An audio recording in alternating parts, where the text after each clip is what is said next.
What a great night it has been, but it's not over yet, so hang with us.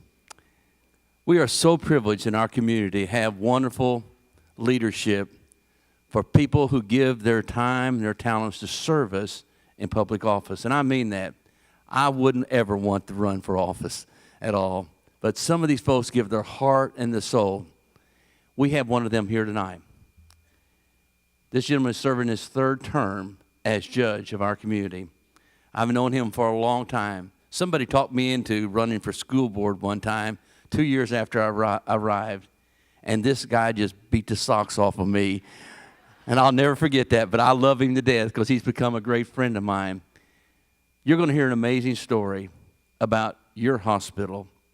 So would you welcome to the podium our judge, Mr. Mickey Pendergrass. Mickey.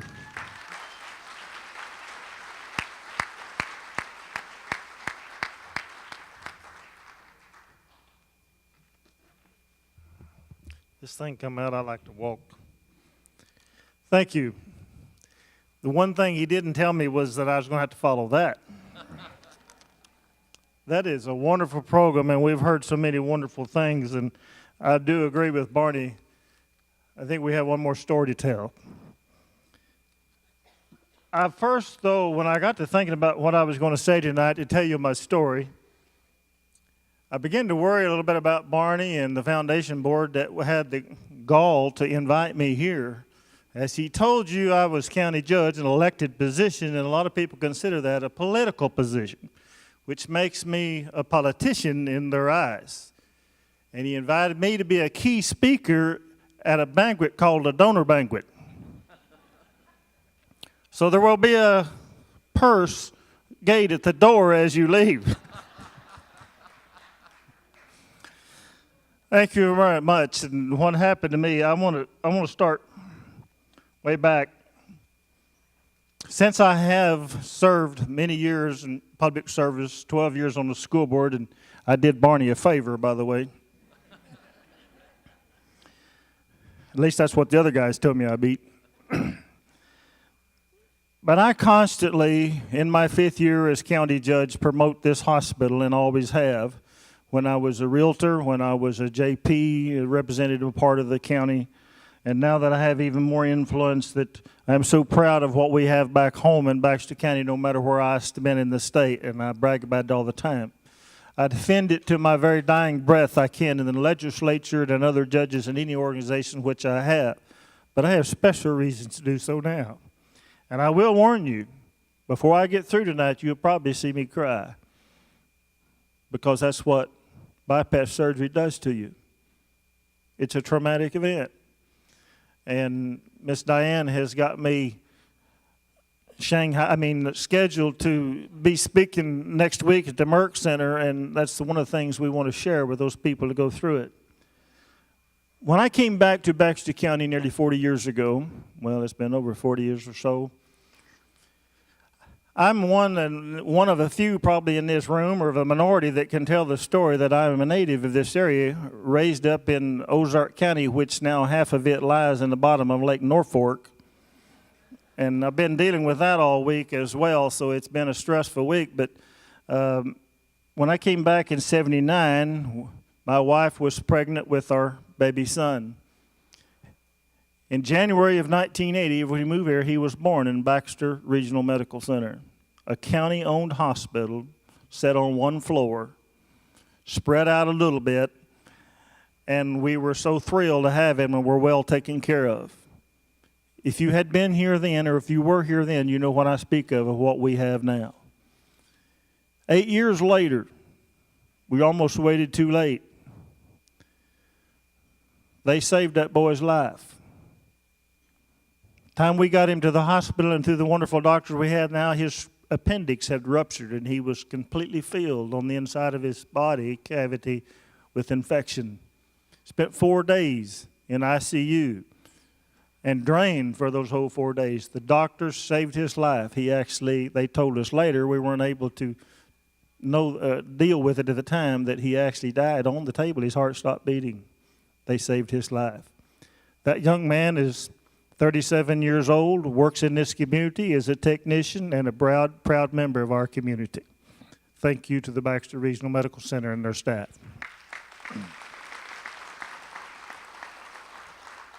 And it had improved in those 8 years to have quality and really talented surgeons and nurses, and the nurses that Shannon was talking about a while ago. When I went home last fall, I called all those nurses in ICU that got to know me very well, and me, them, my angels in cardiac ICU. And I still believe that. But down through the years, all 9 of our grandchildren have been born in this hospital.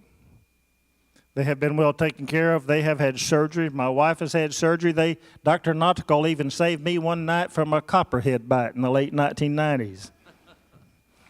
I stirred up the whole hospital that night. But in December of 2012, when I had just won the election to become your county judge, on Christmas Eve, I got up sicker than sick could be.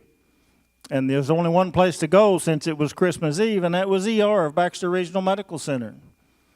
I didn't have any insurance, but the ER doctors found out I had pneumonia, and they doctored me on the ER table and sent me home. And on Thursday, I was back working, getting ready, and hiring my staff to go to work within just about 4 days. So I had a lot of reasons to like this hospital and to tell the stories. But 8 months ago today, it became very real. On September the 2nd of 2016, I'd suffered a little chest pain overnight, and I went to work just like I always do and climbed 3 flights of stairs to the top of the courthouse like I always do, and I almost didn't make it back down. I was so dizzy and disoriented and had been suffering, so we went to the hospital. I didn't know you could get through ER that quick. And they doctored me, and on September the 5th, now 8 months ago today, on Labor Day, I had a quadruple bypass surgery.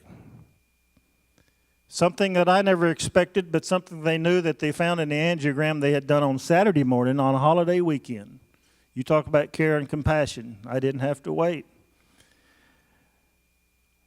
When I woke up on the angiogram in ICU, I knew I was in trouble, and when the cardiologist got through and he brought his little old squat doctor in that looked kind of, I'd never seen him before, and I said, "Who are you?" Folks, he's the best cardiology doctor, surgeon in the country. And I'll tell everybody that.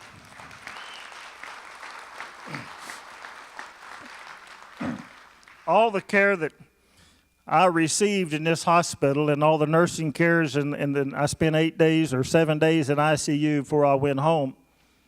But it was so good that on September the 21st, I was fulfilling my job as a member of the Northwest Arkansas Economic Development Board meeting in Harrison, Arkansas, and I was in attendance. That's just a little over 2 weeks. Baxter Regional Home Health had been taking care of me, as well as the doctor's office, all the care that I received, plus the care of my angel of my life, who's here with me tonight, my wife Jewel, who stood by my side. She's been my girlfriend for 44 years. I think I'll keep her. But they helped her as much and my family as much as, and we filled up the waiting room on a holiday while I was in surgery, because I had family and friends come from all over. But I have made so many new friends and acquaintances through the medical situation. But one thing I really want to particularly, and if I go show up in rehab Monday morning and I don't say this, they're going to lynch me, so I'm going to get this out so I don't forget it. I didn't realize, because I was a late bloomer in the rehab, that the foundation here had raised $250,000 to remodel the rehab, which I take part in 3 days a week when I'm not chasing floodwaters. Thank you. From the staff that works there, and we all go on first name basis in that room, to the people, and I was talking this morning, and one of the guys they were asking him, "How long have you been coming?" He said, "Oh, about 8 years, or maybe a little over 8 years. Well, this other guy over here, he's been coming since this place opened. Has that been 11 or 12 years or so? That's how popular it is. It's a social club, and those of us that have had the same surgeries, we really enjoy the fellowship. I have made so many friends who have had these same procedures. And when I'm doing the weight lifting and going through the exercise, there's a plaque over on the wall that I look at when I'm lifting these weights, and I see many of your names on that wall. Thank you for that too, because you helped make that rehab possible, and it affects and helps so many of us. It has inspired me, though, not only to tell my story, and I don't know what else they're going to show, but to tell you and to show you how well I am doing 8 months after that surgery and the care I got. Last year was an election year. I didn't do a whole lot of campaigning. I didn't have an opponent, and I was fortunate, and God blessed me with that as well, so I'm back in his position. But what this has inspired me to do, because of the great care, I've had friends who faced the same thing that I faced in 2 days. And I counsel with them and I minister to them, and I have found that it is a pleasing vocation by calling, or whatever you want to call it, and it has been very successful. We're trying to set up another meeting next week with another person who has kids that is fixing to go through this. Every time I have told somebody, when they go to Baxter Regional Medical Center and are facing this procedure, the hospital has backed up everything I told them it would do. Thank you for helping make all that possible, because they have healed me. The cardiologist actually told me, he said, the last time I saw him in January, "You're good for another 50 years. I said, "Doc, do you know how old I am?" He said, "Well, we'll settle for 30. And I said, "We're good. I'll take that."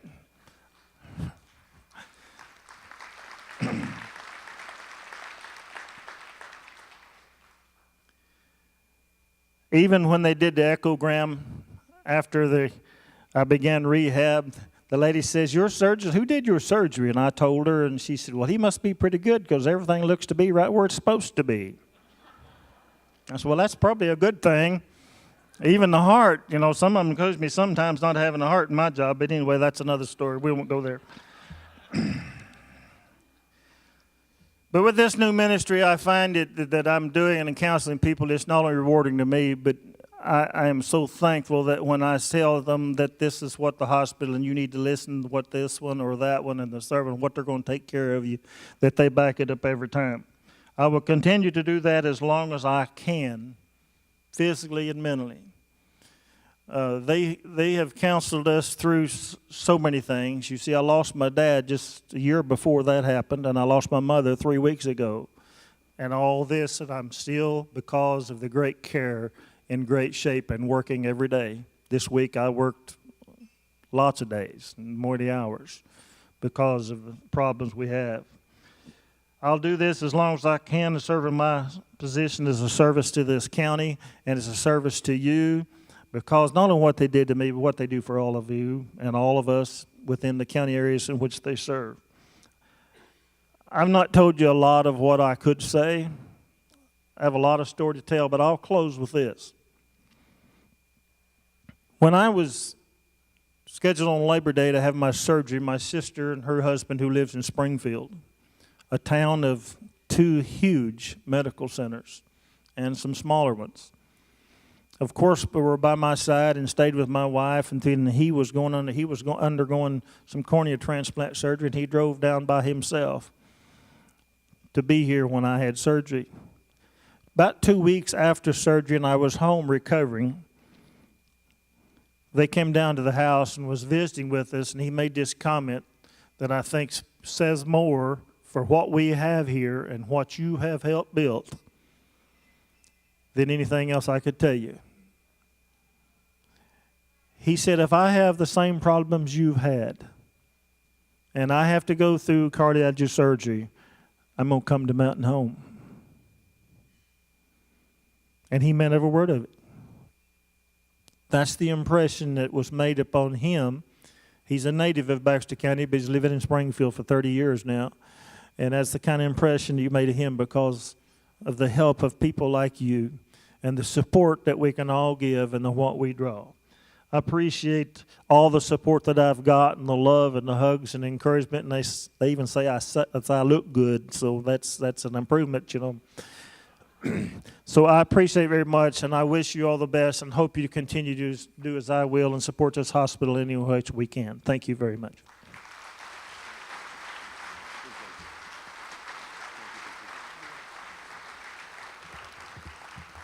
Thank you, Judge. Appreciate that. I got to do one housekeeping chore, or our staff will shoot me, because they would have to clean all this.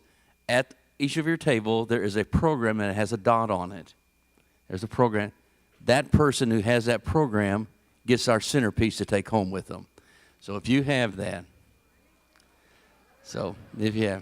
okay.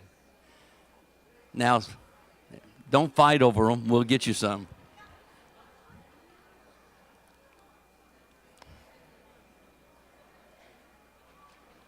Okay, I think you've got that resolved. So this has been a wonderful night. You've heard a lot of stories about how we've been so blessed to have such a great medical center. But as Judge just pointed out, it's made up of great physicians, great nurses, great support staff, great volunteers. But folks, it's because of you. You have given so much to us. In the last 16 years, just in this room, you have given over $30 million to Baxter Regional Medical Center.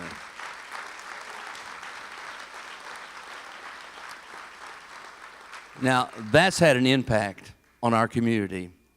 I've always believed that we're here to change people's lives. I think you live that. I hope I can live that every day. That's why we're here. You're gracious donors. You're gracious people. And when we come back again next year, I know that you're going to have changed more lives because of your graciousness. I love this quote, and I think I can see it. We make a living by what we get, but we make a life by what we give. I believe every person in this room can claim what Winston Churchill said. You're gracious. God bless you. Thank you for loving us. Thank you for all you do for us. God bless you and have a safe night home.